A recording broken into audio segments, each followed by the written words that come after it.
दोस्तों नमस्कार। 72,825 शिक्षक भर्ती 2011 में आवेदन करने वाले सभी अभ्यर्थी भाई बहनों का हमारे इस करियर सीक्रेट चैनल पर हार्दिक स्वागत है। मैं तिलक।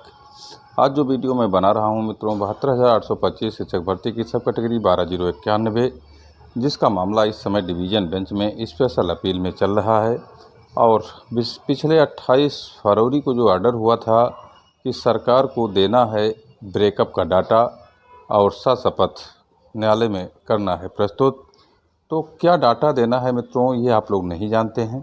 आज हम आपको बताएंगे कि 842 एडहॉक, 64,257 परमानेंट और 15,036 की नियुक्ति प्रोसेस में, जो कि सुप्रीम कोर्ट में इन्होंने हलफनामा लगाया था और सुप्रीम कोर्ट द्वारा ये प्रोटेक्ट हुए थे। इन सारे भर्तियों का डाटा इन्हें देना है।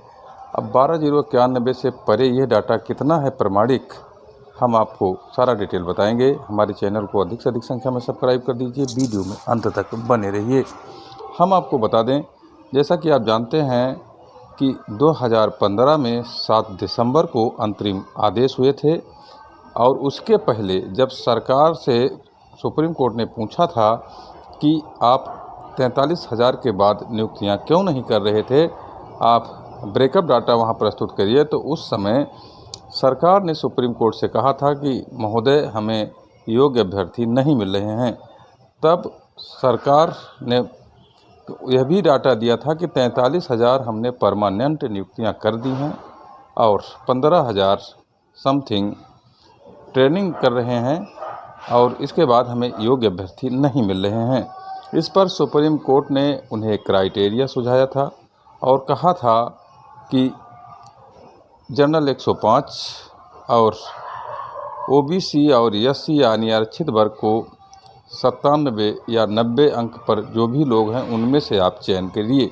उसके बाद में फिर हम आपको बता दें कि सरकार ने 12,091 का एक शॉर्ट लिस्ट किया था, जो 75,000 प्रत्यावेदन मांगने के बाद आए थे।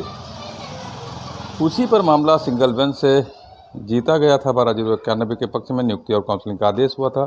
सरकार डबल बेंच में चली गई और स्पेशल अपील में उसकी सुनवाई जारी है।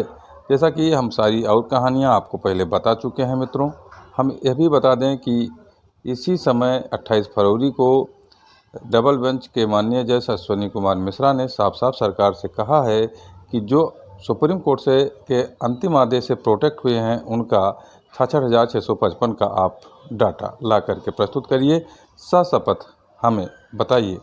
हम आपको बता दें कि ये जो हमने आपको 839 और 1536 और प्लस 64,000 कुछ जो समथिंग डाटा बताया था, वो संख्या है मित्रों 64,257, 862 और 1536, सब मिला करके 66,655 होते हैं। और इन्हीं का ब्रेकअप डाटा सरकार को न्यायालय में प्रस्तुत करना है।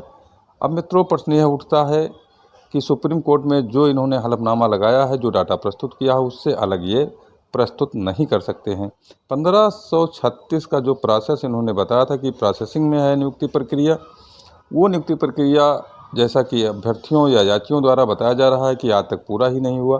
तो एक फॉल्ट तो सबसे बड़ा इनका ये हो गया। दूसरी बात यह है कि 64,257 यह संख्या 12,091 के परे कैसे प्रमाणिक हो गया, क्योंकि जब कोर्ट ने कहा था कि जब आप शॉर्ट लिस्ट 12,091 को किए हैं और ये योग्य हैं, आपने कहा है, तो इनको 6 सप्ताह के अंदर नियुक्ति दे दीजिए। सरकार ने ऐसा कुछ नहीं किया, इन लोगों को 6 सप्ताह के अंदर कोई नियुक्ति नहीं दी और फिर थोड़ी देरी होने के कारण इस अंतरिम आदेश के खिलाफ जब कंटेम्प्ट में लोग गए तो कंटेम्प्ट इसलिए खारिज हो गया, कहा गया कि आप समय से नहीं आए हैं, आप कहाँ थे। तो मित्रों इसके बाद 12,091 का चैप्टर क्लोज हो गया लगता था, लेकिन याची बंधुओं ने फिर मेहनत की, अनुच्छेद 32 के तहत सुप्रीम कोर्ट में याचिका दायर की और नागरिकता मैडम ने हाई कोर्ट को डायरेक्शन दिया, अनुच्छेद 226 के तहत याचिका डालने के लिए अभ्यर्थियों को लिबर्टी दी और कहा कि हाई कोर्ट आपका गिरबांश निर्धारित करेगी।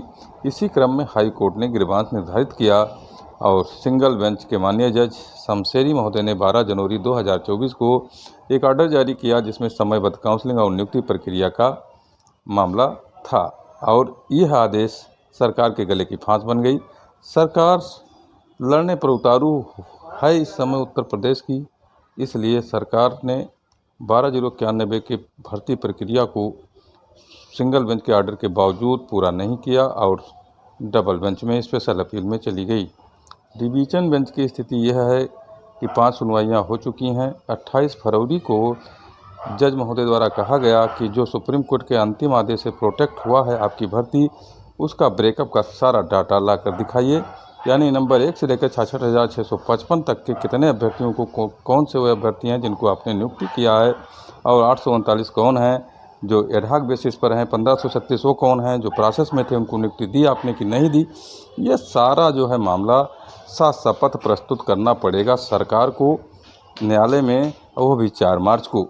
तो मित्रों, इसमें यही कहना है कि 12,091 को छोड़ करके आपने किसको भर लिया, जबकि सुप्रीम कोर्ट ने अंतरिम आदेश दिया था और आपने सुप्रीम कोर्ट के सभी अंतरिम आदेशों का पालन किया।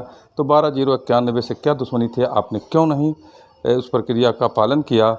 और 12,091 की जो मेरिट है वो मेरिट ऐसी तो है नहीं कि हाई मेरिट में उनको लिया जाए। अरे भाई, मेरिट जब नीचे गिराई गई तभी तो 12,091 सेलेक्ट हुए, तो वहाँ तक आपको तो नियुक्ति करना ही चाहिए था। तो मित्रों, यही डाटा सुप्रीम कोर्ट में जो इन्होंने लगाया था वही डाटा यहाँ प्रस्तुत करना है, लेकिन संख्यात्मक डाटा नहीं प्रस्तुत करना है। वहाँ पर जो है एक तरह से क्वालिटी डाटा प्रस्तुत करना है और वहाँ सारी चीज़ दिखाया जाएगा कि कितने लोग हैं, कौन से लोग हैं, किस वर्ग में कितने लोग हैं, आपने कैसे इनको सेलेक्ट किया, इनकी मेरिट क्या थी, इनकी कट ऑफ क्या थी, सारी बात न्यायालय के समक्ष प्रस्तुत करना है। तो मित्रों, यह जो हमने आपको बताया 839 एडहॉक और 64,257 परमानेंट, 1536 नियुक्ति प्रोसेस, ये सारे मिलाकर 66,655 होते हैं। और यही ब्रेकअप डाटा हम आपको बता दें कि सुप्रीम कोर्ट में सशपथ प्रस्तुत करना है बेसिक शिक्षा परिषद के सचिव प्रताप सिंह बघेल के स्टैंडिंग काउंसिल यानी सरकारी वकील कुसमांडा शाही को। तो मित्रों, हम आपको बता दें कि इसी में झोलझाल है और यह डाटा कैसे प्रस्तुत कर पाएंगे, इसी पर सारे अभ्यर्थी शंका कर रहे हैं और सारे याची अपने गिरबांस के लिए जोरदार तैयारी करने में जुटे हैं। अपने वरिष्ठ सीनियर मोस्ट अधिवक्ताओं से उनकी बात हो रही है और ब्रीफिंग हो रही है और इसके कार्ड के लिए निरंतर सब जुटे हुए हैं मित्रों।